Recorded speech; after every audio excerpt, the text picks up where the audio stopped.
the permanent incarnation.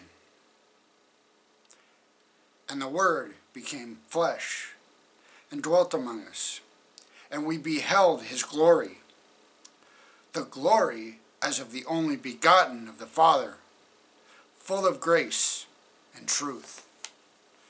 John 1, verse 14.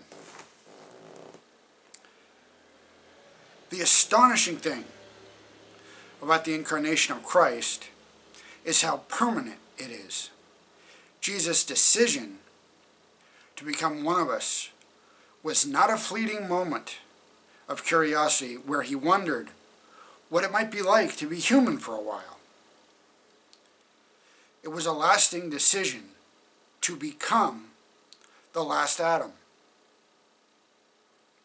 The language that John employs is quite specific when he says that the Word became flesh and dwelt among us. It literally means that Jesus fixed his tabernacle among us.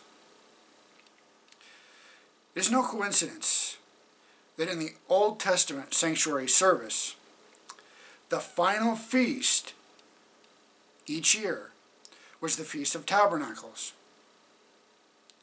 It was a commemoration of the Exodus and celebrated the fact that God had faithfully delivered his people to the Promised Land.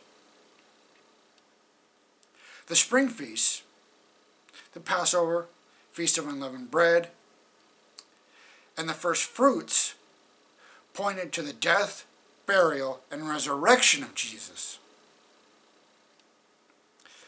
The Feast of Pentecost foreshadowed the establishment of the New Testament church.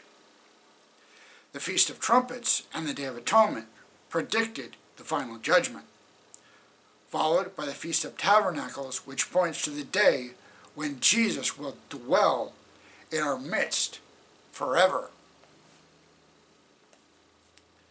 When Jesus rose from the dead, he was still a human being, albeit in a glorified state. Behold my hands and my feet, that it is I myself, he encouraged his disciples. Handle me and see, for a spirit does not have flesh and bones, as you see I have. This same Jesus, the angels told the disciples, will so come in like manner as you saw him go into heaven. Once Jesus decided to become one of us, he made that decision for eternity. He may be away for the moment, preparing a place for us, but his ultimate plan is to tabernacle among us forever. And I heard a loud voice from heaven saying, Behold, the tabernacle of God is with men, and he will dwell with them, and they shall be his people. God himself will be with them and be their God, and God will wipe away every tear from their eyes. There shall be no more death, nor sorrow, nor crying. There shall be no more pain, for the former things have passed away. Come quickly.